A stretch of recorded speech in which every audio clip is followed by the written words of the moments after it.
ओशो।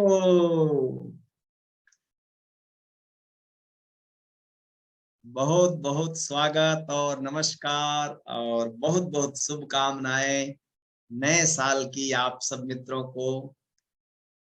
हम लोग बहुत ही बढ़िया अवसर है, इस बार 2022 शनिवार से शुरू हो रहा है, जो कि हमारा सत्संग का दिन है। और सुबह सुबह हम लोग ध्यान और सत्संग के लिए इकट्ठे हुए, तो बहुत बहुत अभिनंदन और स्वागत और शुभकामनाएं आपको कि नया साल एक नया जोश और उमंग और साधना में नई गहराई आपको मिले, इसके लिए। और आपकी तरफ से भी मुझे मिल गया है, बहुत से मित्रों ने मैसेज भेजा है तो मैंने देख लिया है। तो आइए आज की शुरुआत करते हैं ध्यान और सत्संग का। एक प्रश्न आया है, लेकिन प्रश्न बहुत महत्वपूर्ण है, इसलिए पहले इस पर चर्चा करते हैं, फिर हम लोग ध्यान करेंगे। घनश्याम जी ने पूछा है, कह रहे हैं स्वामी जी नए साल की बहुत शुभकामना, आपको भी बहुत शुभकामना। कह रहे हैं साकार गुरु से प्रेम हो और श्रद्धा हो, लेकिन साथ ही साथ निराकार चैतन्य से कैसे प्रेम हो, इसे कृपया समझाएं।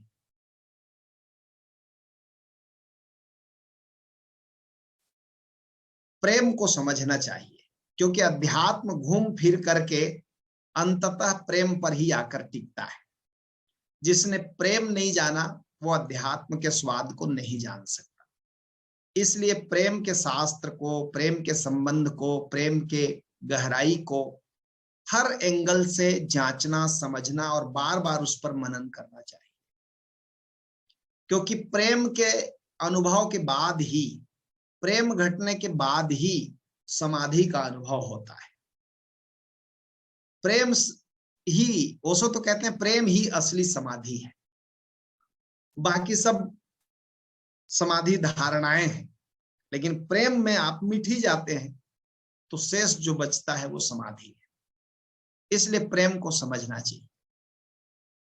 एक जगह मैं कहीं पर ओशो के किसी प्रवचन में पढ़ा था और मुझे बहुत अच्छा लगा था, उसी एंगल से समझना ज्यादा अच्छा रहेगा। प्रेम, ओशो कहते हैं प्रेम के 3 डायमेंशन है, 3 आयाम है।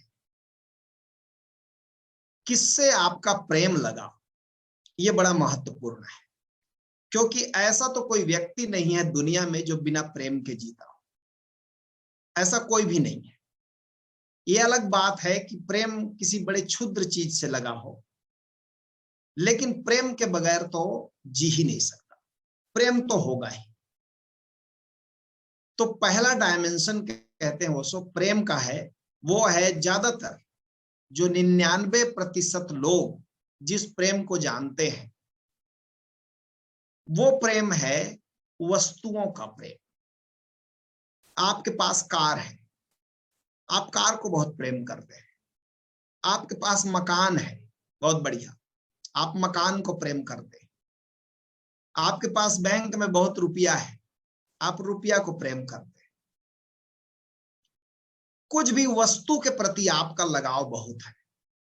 प्रेम का यह भी एक रूप है और इसकी एक बढ़िया खूबी है। इसलिए लोग इतने 99% लोग दुनिया में वस्तुओं के प्रेम में जीते हैं। उसकी वजह भी है, क्योंकि प्रेम का मतलब होता है समर्पण। अब ये जो वस्तु है ये तो निर्जीव है, रुपया हो कि मकान हो कि गाड़ी हो कि जमीन जायदाद हो, ये तो निर्जीव है। अब जब आप इनको प्रेम करते हैं तो आपको समर्पण करना नहीं पड़ता, ये वस्तुएं आपके प्रति समर्पित होती। प्रेम में समर्पण अनिवार्य है। कौन करेगा ये मुद्दा अलग है, लेकिन समर्पण अनिवार्य है। तो वस्तु को आप प्रेम करते हैं तो वस्तुएं आपके प्रति समर्पित है। बैंक का रुपया ये नहीं कह सकता कि बहुत दिन हो गया समर्पण करते हुए, अब तुम मुझको समर्पण करो। आदमी होगा तो अड़चन हो सकती है। मकान ये नहीं कह सकता कि मैं बहुत दिन से समर्पित हूं तुम्हारे प्रेम में, अब तुम मुझको समर्पण करो। जैसा कृष्ण भगवान ने गीता में कहा अर्जुन को, सर्वधर्म परित्यज्य माम एकम शरणम व्रज, सब छोड़ और मेरी शरण आ जा।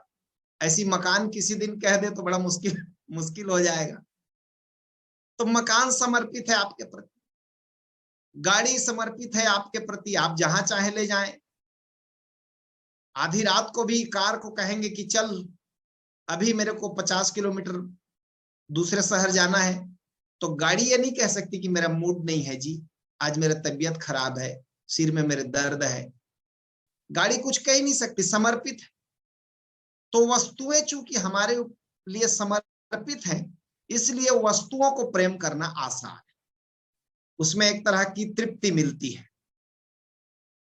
और 99% लोग दुनिया में इसलिए वस्तु के प्रेम में जीते हैं, वस्तुओं के प्रेम में ही मर जाते हैं। उनको किसी हायर लेवल का प्रेम का कोई अनुभव नहीं होता, उच्च तल का प्रेम वो नहीं जानते, ये अंतिम प्रेम है उनके लिए। इसलिए धीरे धीरे जो व्यक्ति बहुत ज्यादा वस्तुओं के प्रेम में होता है, वो भी धीरे धीरे आदमी कम और वस्तु ज्यादा मालूम पड़ता है।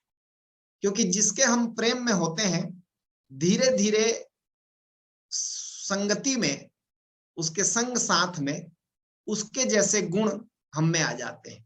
अब आप बहुत ज्यादा नोट को प्यार करते हो, रुपया को प्यार करते हो, तो मरते समय यदि चेहरा 10 रुपया के फटे नोट की तरह हो जाए तो कोई आश्चर्य नहीं, क्योंकि नोट ही नोट जिंदगी भर माइंड में तैरता रहा है, हृदय में चिंतन मनन चलता रहा है रुपए का। तो अभी आदमी का चेहरा धीरे धीरे रुपया जैसा हो जाएगा। और रुपया तो देखे हैं, एक बार बैंक से निकला नहीं कि 10 हाथ से गुजरता है, और जैसे जैसे अन्य हाथों से गुजरता है मैला कुचैला हो जाता है। लोग बड़े निर्दयता से रुपया को यूज करते हैं, तो धीरे धीरे वैसे ही चेहरा हो जाता है जो रुपया को बड़ा प्रेम करता है। अभी आपने पढ़ा ना 1-2 दिन पहले अखबार में, कानपुर का एक यंत्र व्यापारी कितने 100 करोड़ रुपए केस छापामारी में निकले, वो रुपया के जैसा ही चेहरा हो गया होगा उसका, वो इतना प्रेम में भरा था रुपया के। अब उसका प्रेम विफल हो गया, सरकार ने पकड़ लिया, बड़ा मुश्किल हो गया। वस्तुओं के प्रति प्रेम में एक और दुर्घटना घटती है कि जितना ज्यादा व्यक्ति वस्तु के प्रेम में होगा, उतना ही ज्यादा वो अन्य व्यक्तियों की उपेक्षा करेगा, तटस्थ रहेगा, उनसे अलग थलग रहेगा। क्यों? क्योंकि आदमी जिंदा है, और जितना ज्यादा मान लो संबंध बनाया तो लोग उसके वस्तु पर नजर रखेंगे। मान लो आपके पास 1 करोड़ रुपया है और आप ज्यादा संबंध बनाने लगे, लोगों से ज्यादा प्रेम पूर्ण हंस हंस के बोलने लगे, तो कल कोई उधारी मांग लेगा, तो आदमी फिर ज्यादा आदमियों से मिलता जुलता नहीं, पता नहीं कब कौन उधारी मांग ले। और कभी कभी ऐसा हो जाता है कोई बीमार है और मांग ले तो नहीं कहते नहीं बनता, तो बड़ा अड़चन में रहता है, तो आदमी दूर दूर संबंध रखता है। तो वस्तुओं के जो बहुत ज्यादा प्रेम में रहेगा, वो व्यक्तियों की उपेक्षा करेगा, व्यक्तियों के विरोध में रहेगा एक तरह से। और परमात्मा आत्मा उसके लिए हवाई कल्पना है। वो ऐसा आदमी मंदिर जा सकता है, पैसा को जो प्रेम करेगा वो मंदिर मस्जिद गिरजा गुरुद्वारा जा सकता है, लेकिन आप ये मत भूल कर लेना कि वो परमात्मा के लिए मंदिर जा रहा है। वो डर के मारे जा रहा है कि कहीं आदमियों को तो मैं सेटल कर लूंगा, कहीं ये मंदिर वाला ना काम बिगाड़, इसलिए उधर जाके वो पूजा पाठ कराता है, 5-7 रुपया दे भी आता है, और भय के मारे। और वो भगवान से भी कभी कुछ मांगेगा तो रुपया मांगेगा, वो भगवान से कुछ नहीं मांगता, वो भगवान से भी वस्तु मांगेगा, परमात्मा से भी वस्तु मांगेगा, मकान मांगेगा, दुकान मांगेगा, जमीन जायदाद मांगेगा, सेहत मांगेगा। लेकिन वो मंदिर भी जा रहा है तो उसी तरह जाता है जिस तरह दूसरे लोग दुकान जाते हैं। धार्मिक मालूम पड़ेगा, लेकिन वो धार्मिक कतई नहीं है, उसका सारा प्रेम वस्तुओं से है। घर के लोगों को भी वो बड़ा उपेक्षित रखेगा, क्योंकि घर के लोग भी उसके वस्तु में हाथ बटाना चाहेंगे, तो उसको भी। ओशो एक सज्जन का किस्सा सुनाते थे कि वो घर में बड़े अकड़े अकड़े रहते थे, वैसे वो सरल आदमी थे लेकिन अकड़े अकड़े रहते थे, पत्नी के सामने, बच्चों के सामने, नौकर के सामने। तो उसने पूछा कि समझ में नहीं आता, आप इतने अकड़े अकड़े क्यों रहते हैं? तो उसने कहा कि बड़ा मुश्किल है, आप थोड़ा भी मुस्कुरा दो ना तो नौकर तनख्वाह बढ़ाने की बात करता है, थोड़ा भी मुस्कुरा के बच्चे से बात कर दो लड़का तो खर्चा मांगने लगता है, पत्नी से हल्का सा मुस्कुरा किया दिया वो साड़ी की फरमाइश करने लगती है। तो मैं एकदम क्रोधित जैसा दिखते रहता हूँ, 24 घंटे टेंशन में हूँ, भारी टेंशन में। तो किसी की हिम्मत नहीं पड़ती कि पैसा बढ़ा दे, कि पैसा मांग ले, कि साड़ी मांग ले, हिम्मत ही नहीं पड़ती, तो पूरा टाइम अकड़े रहना। उसने कहा बहुत दुर्भाग्य है। अब ये व्यक्ति वस्तुओं प्रेम रुपया की इतने प्रेम में है कि व्यक्तियों के लिए उसका कोई मूल्य नहीं। ये व्यक्ति परमात्मा आत्मा की बात भी करेगा तो वहां भी रुपया की ही बात आएगी, कौन कितना। अच्छा, ऐसे व्यक्ति के साथ एक और बड़ा मुश्किल होता है, कोई दूसरा दान करे तो भी उसको अखरता है कि इतना दान क्यों किया। ऐसे व्यक्ति को आप रात और दिन वस्तु के चिंतन में पाए। अब ये वस्तु के प्रेम में है, इसलिए इसके लिए मनुष्य भी गौड़ हो गए, मनुष्य भी कहना चाहिए एक तरह से उसके लिए मूल्यहीन हो गए। बहुत कम लोग मनुष्य के प्रेम में पड़ते हैं। ये दूसरे डायमेंशन का प्रेम है। यहां भी खतरा बहुत है, वस्तु के प्रेम में खतरा कम से कम है, लेकिन वहां प्रेम बड़ा विकृत रूप में उपलब्ध है। व्यक्ति के प्रेम में पड़ेंगे तो खतरा है। ये खतरा इस तरह से है, कई एंगल से खतरा है। जैसे अब आप किसी व्यक्ति के प्रेम में पड़े, कोई जरूरी नहीं कि वो आपके प्रेम में पड़े, एक खतरा तो ये है। दूसरा, जब भी आप किसी के प्रेम में पड़ते हैं, किसी व्यक्ति के प्रेम में पड़ते हैं, किसी स्त्री के, किसी पुरुष के, तो आपको समर्पण करना पड़ता है। वस्तु के प्रेम में वस्तु आपको समर्पित होता है, व्यक्ति के प्रेम में आपको झुकना पड़ता है। इसलिए बहुत से लोग व्यक्तियों के प्रेम में नहीं आते, वो वस्तु के प्रेम में रहेंगे। लेकिन कुछ लोग ऐसे होते हैं, वो जो प्रेम के ऊर्जा के वशीभूत होकर के वो किसी व्यक्ति के प्रेम में पड़ जाते हैं, तो एक डायमेंशन तो बदलता है, एक ऊंचाई तो आती है। इसलिए सभी संत सदगुरु एक बात को जरूर कहते हैं कि व्यक्तियों से प्रेम ज्यादा अच्छा है बनिस्बत संसार के प्रेम के, वस्तु के प्रेम। इसलिए सारे संत संग्रह के विरोध में है। आप पैसा रुपया इकट्ठा करने के विरोध में है, धन जमीन जायदाद इकट्ठा करने के विरोध में है। तृष्णा को बुद्ध कहते हैं, तृष्णा जो है वो दुष्पूर है, वो कभी पूरी नहीं होगी। वस्तु के प्रेम वाले व्यक्ति का क्या कहना है, उसका तर्क है कि मैं पूरा इकट्ठा कर लूं, इंतजाम कर लूं, फिर भोगूंगा, फिर इस जिंदगी को जीऊंगा, लेकिन वो मौका कभी नहीं आता। ये दूसरे तल का जो प्रेम है ना, ये थोड़ा सा ऊपर का प्रेम है। आप किसी स्त्री से, किसी पुरुष से प्रेम करते हैं तो कई बार आपको झुकना पड़ेगा, कई बार आपको समर्पण करना पड़ेगा, कई बार बात माननी पड़ेगी, और सामने वाला व्यक्ति कभी कभी प्रेम को इनकार भी कर सकता है। तो रिस्क जोन ज्यादा है, यहाँ रिस्क ज्यादा है। लेकिन इस प्रेम में आपका एक डेवलपमेंट होता है कि आपकी ऊर्जा जो है खोपड़ी से उतर के हृदय में आ जाती है, बुद्धि से उतर के हृदय में आती है। पहली दफा आप मनुष्य कहलाने लायक होते हैं। 99% लायक तो शरीर ही मनुष्य है, 99% लोगों का शरीर ही मनुष्य है, उनके पास कोई आत्मा, कोई चेतना, कोई हृदय नहीं है। वो वस्तु के प्रेम में है, जमीन जायदाद इकट्ठा करने में मरे जा रहे हैं, रुपया पैसा रात और दिन उनका चिंतन है। तो उन व्यक्तियों को तो ना तो धर्म का उपदेश करना चाहिए, ना उन व्यक्तियों को धर्म से कोई रिश्ता नाता है। उन्हीं के लिए मंदिर है, उन्हीं के लिए मस्जिद है, उन्हीं के लिए गिरजा गुरुद्वारा है, वहां भी व्यापार चल रहा है, पैसे रुपए का लेन देन चल रहा है। और इसलिए जो पहली दफा प्रेम करता है ना, वो व्यक्ति थोड़ा मंदिर मस्जिद गिरजा गुरुद्वारा से थोड़ा मुक्त हो जाता है, क्योंकि अब वो जिंदा मंदिर देख लिया, किसी के प्रेम में पड़ गया, और सामने वाला व्यक्ति चैतन्य है, जीवंत है, जागृत है। इसलिए इस प्रेम में कठिनाई होते हुए भी इस प्रेम में चार्मिंग ज्यादा है, इस प्रेम में विकास ज्यादा है, इस प्रेम में आपका ग्रोथ ज्यादा है। किसी व्यक्ति को आप प्रेम करते तो आपका प्रेम विकसित हुआ। खतरा भी बहुत है, क्योंकि ये जो व्यक्ति का प्रेम है ये क्षणभंगुर है। आज है कल नहीं हो जाएगा। सामने वाला व्यक्ति के हृदय में प्रेम न रहे, प्रेम रहे मर जाए तो प्रिय पात्र चला गया, जीवन भर का विरह दे गया। तो खतरा बहुत तो है, लेकिन इस प्रेम में फिर भी पहले की तुलना में बहुत ऊंचाई है। फिर जब आप किसी सदगुरु के पास जाते हो, किसी ऐसे व्यक्ति से जुड़ जाते हो, किसी ऐसे व्यक्ति के जीवन में आपके जीवन में उसका आगमन होता है जो एक तरह से बरबस होकर आप उसको प्रेम करते हैं, आपका हृदय उसके लिए खुल जाता है। और गुरु का प्रेम थोड़ा सा अलग प्रेम है।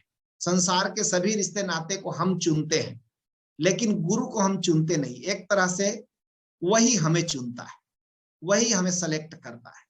और जब आप खुले हृदय से उसके पास रहते हो, तब आपका प्रेम एक और ऊंचाई ले लेता है, वह श्रद्धा बन जाता है। और श्रद्धा के साथ प्रेम में सुगंध शुरू होता है। व्यक्ति के साथ प्रेम में उतना सुगंध नहीं है, जितना सुगंध है उतना दुर्गंध है। इसलिए लव मैरिज करने वाले जब शादी हो जाती है तो फिर लड़ते भी झगड़ते भी हैं, दुर्गंध भी आता है, बड़ा मुश्किल है। लेकिन सदगुरु के साथ जो प्रेम होता है वहां सुगंध शुरू होता है।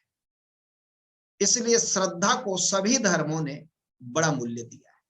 श्रद्धावान को ही ज्ञान उपलब्ध होता है, ऐसा कहा जाता है कि श्रद्धावान व्यक्ति ही ज्ञान उपलब्ध करेगा। श्रद्धावान व्यक्ति झुकने को तैयार है, श्रद्धावान व्यक्ति बदले में कुछ नहीं चाहता। गुरु के पास जाकर धीरे धीरे यह समझ में आता है कि मांगना कुछ नहीं है, जो चाहिए हमको मिल ही रहा है, अलग से कुछ डिमांड पत्र देने की जरूरत नहीं है। तब आप में एक प्रज्ञा विकसित होती है। श्रद्धा का अनिवार्य लक्षण है कि आप में प्रज्ञा विकसित होगी, एक समझ विकसित होगी, एक गहरी अंडरस्टैंडिंग विकसित होगी। ये उसका बाई प्रोडक्ट है श्रद्धा का। सामान्य प्रेम जो व्यक्ति का प्रेम है किसी स्त्री पुरुष का, उसमें प्रज्ञा का विकास नहीं हो पाता। इसीलिए तो लड़ते झगड़ते हैं। प्रेम में भी कलह होता है, क्योंकि प्रज्ञा होती तो कलह ना होता।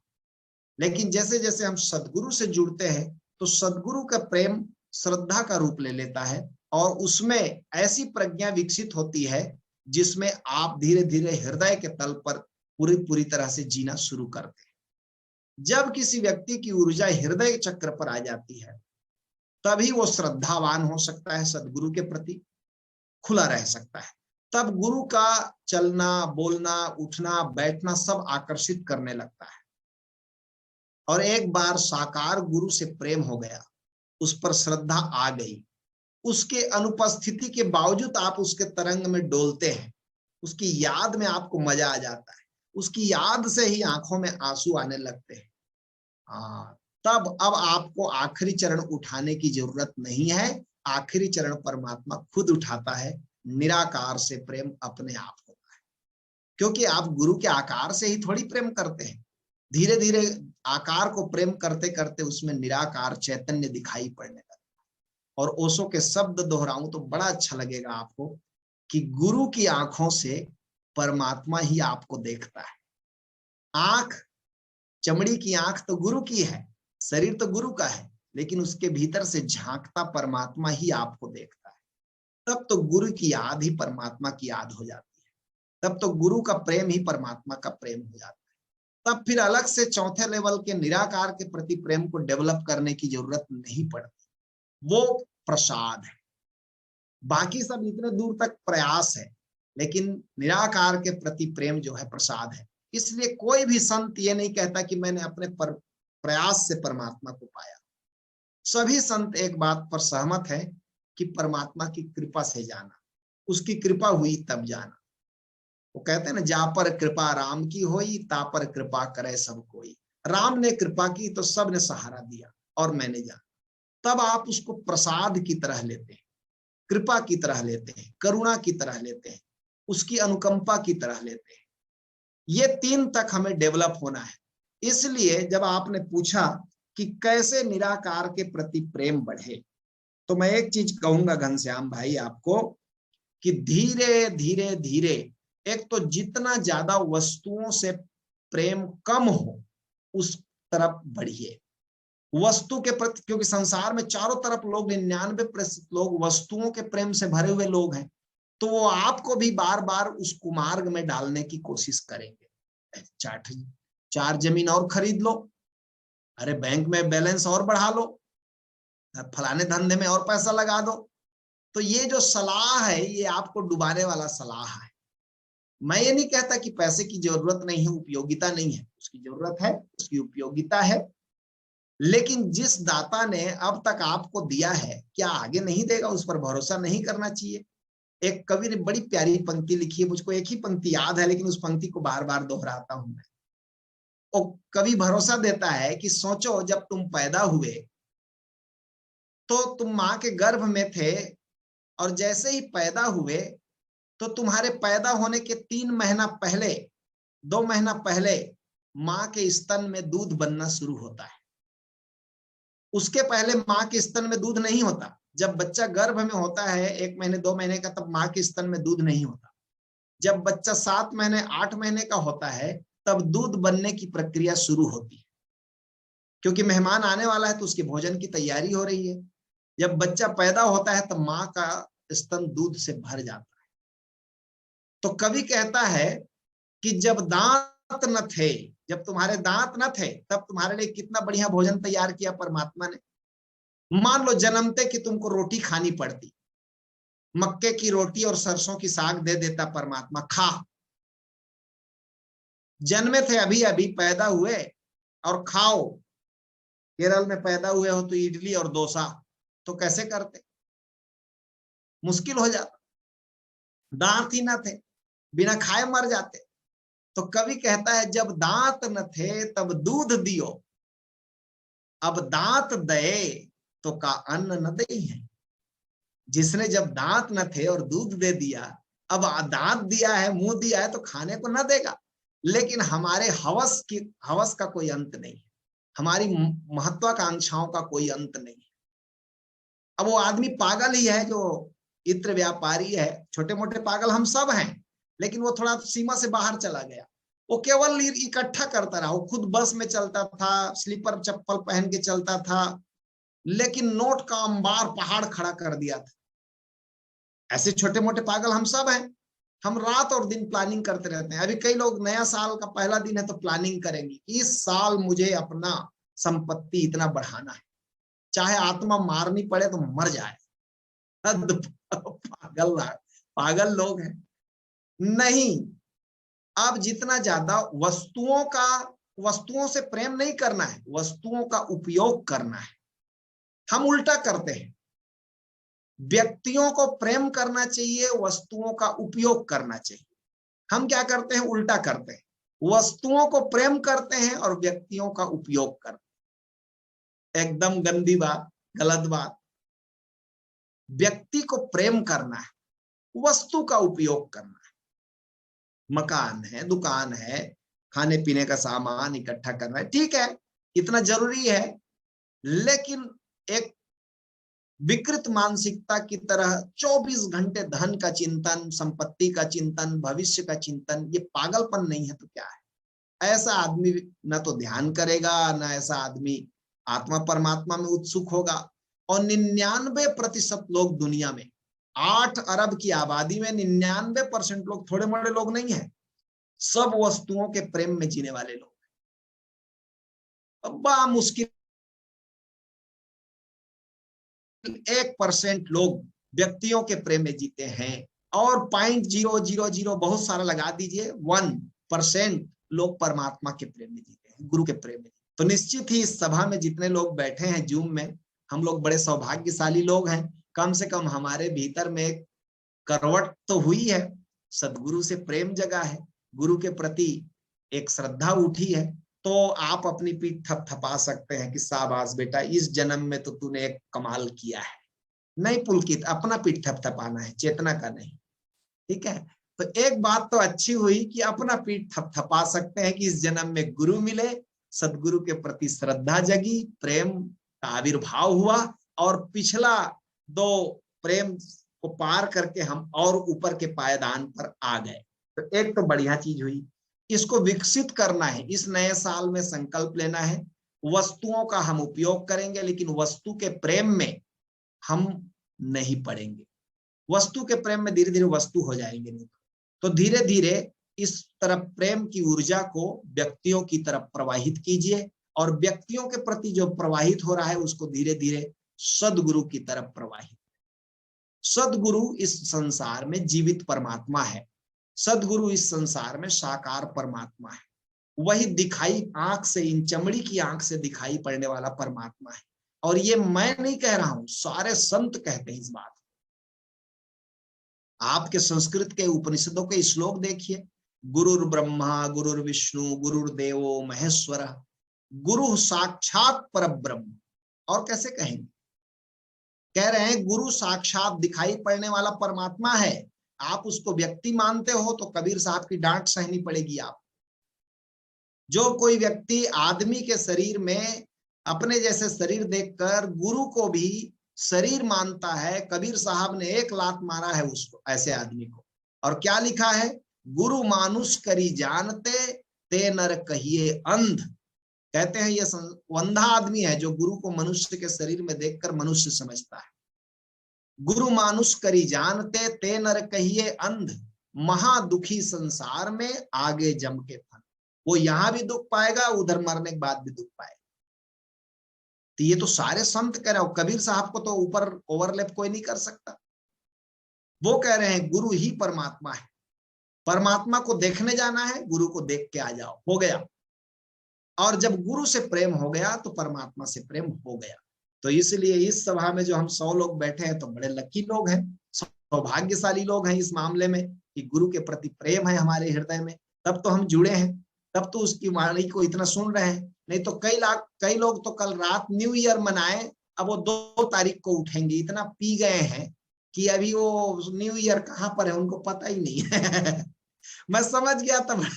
कल रात एक आदमी ने मुझको कहा न्यू ईयर में 12 बजे तक नहीं जागेंगे। मैं कहा 12 बजे किस लिए जागेंगे? दिन की शुरुआत सुबह से होगी, तब जागेंगे, सूरज उगेगा तब। रात को 12 बजे कैसे न्यू ईयर आ जाएगा? तुम्हारा कैलेंडर वाला आ सकता है, लेकिन नया साल का नया दिन तो सुबह ही आएगा। अभी वो सत्संग में भी नहीं आए हैं, मैं देख रहा था उनको, जो बोल रहे थे उनको, तो वो नहीं आ सकते। अभी वो रात में ही बहुत ज्यादा पी गए थे। अब वो खुमारी टूटने में 2 तारीख को टूटेगी। तो धीरे धीरे ये प्रेम हमें सीखना है, और व्यक्ति के प्रेम में भी उसको भी विकसित करना है। सारा प्रेम जब सद्गुरु की तरफ प्रवाहित होता है तो सद्गुरु का साकार रूप ही निराकार ब्रह्म में बदल जाता है।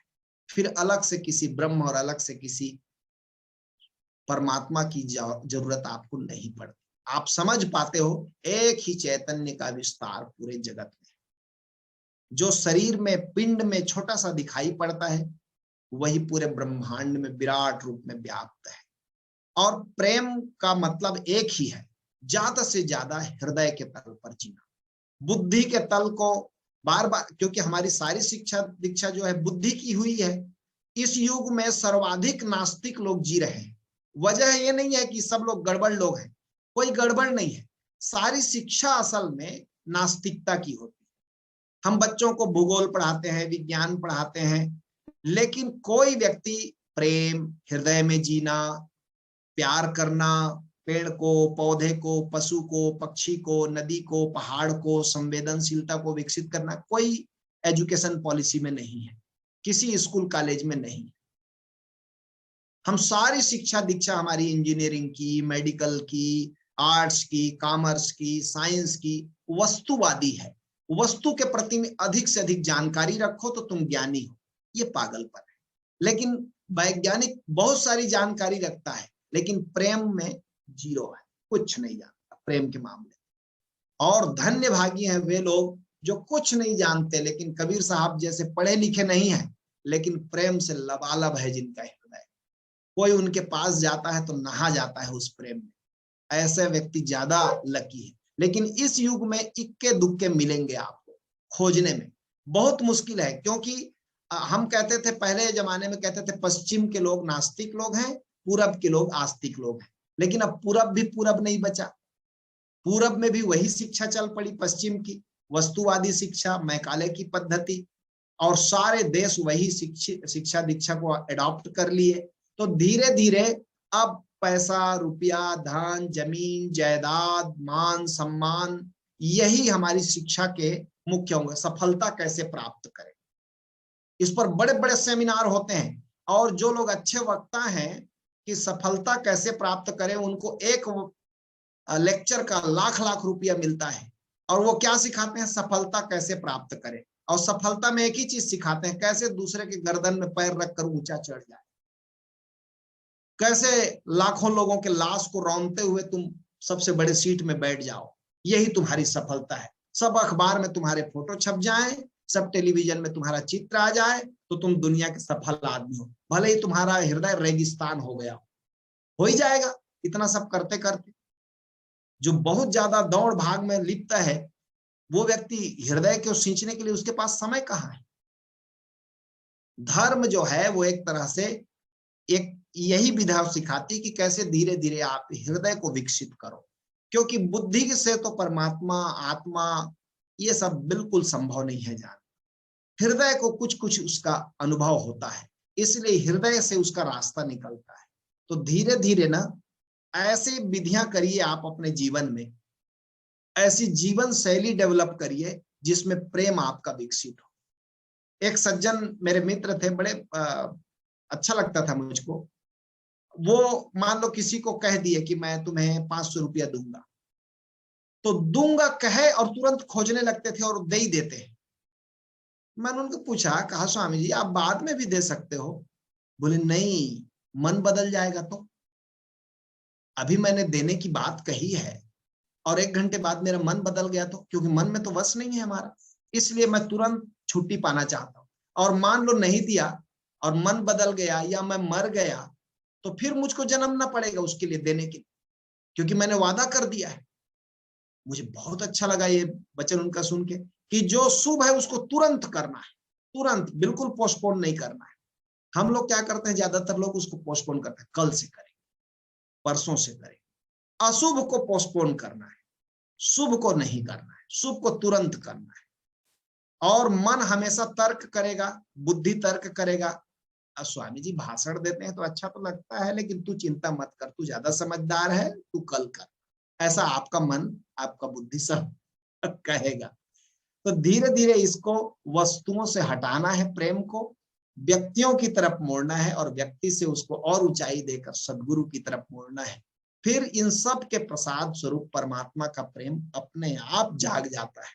असली बात है हृदय का। आज नया साल का पहला दिन है, इसलिए मैंने सोचा कि आज ध्यान भी करेंगे, तो ऐसे ही प्रेम वाला ध्यान करें। कितने लोग राजी हैं कि हाँ प्रेम वाला ध्यान करेंगे?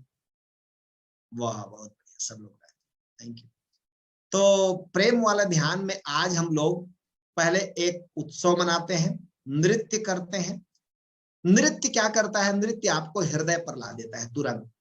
बहुत बुद्धिमान आदमी नाच नहीं पाता, सोचता है नाचने से क्या होगा, हेल्थ इंप्रूव होगा, कुछ और होगा, कुछ ये होगा, कुछ वो होगा। नहीं, नाचने का ही मजा लेना है। और नाचने में एक आज नया क्वालिटी डेवलप करेंगे, ठीक है? कैसे नाचेंगे मैं आपको बताता हूँ। एक ओशो की विधि है, अद्भुत विधि है, तंत्र विज्ञान भैरव तंत्र की विधि है, और इसको हम लोग नाचने के समय प्रयोग करेंगे। अब बाद में भी आप प्रयोग कर सकते हैं। इससे आपका हृदय विकसित होगा, प्रेम करने के लिए आप ज्यादा से ज्यादा और भी योग्य होते चले जाएंगे।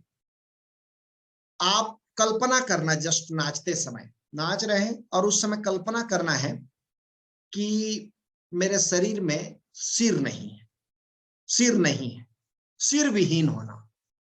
आपने देवी का एक रूप देखा होगा, मुड़कट्टी देवी, छिन्नमस्ता। कितने लोगों ने देखा है उसका चित्र, जिसकी मुंडी नहीं है, बस हाथ है और खून की धार बह रही है और सिर नहीं है उस देवी का। कितने लोगों ने देखा? जरा हाथ उठाए एक बार। ओके ओके, सब लोगों ने देखा है, वाह वाह वाह। तो आज आपको वही बनना है, ठीक है, कि आपका मुंडी नहीं है, सिर नहीं है। सिर 31 दिसंबर को आपने खत्म कर दिया, अभी 1 जनवरी को आपका केवल धड़ बचा ही इतना, और उतना नाच रहा। बस आप देखना, थोड़ी देर आप कल्पना करेंगे, थोड़ी हंसी आएगी मेरी बात पर, लेकिन थोड़ी देर में कल्पना सही भी हो जाएगी। क्यों?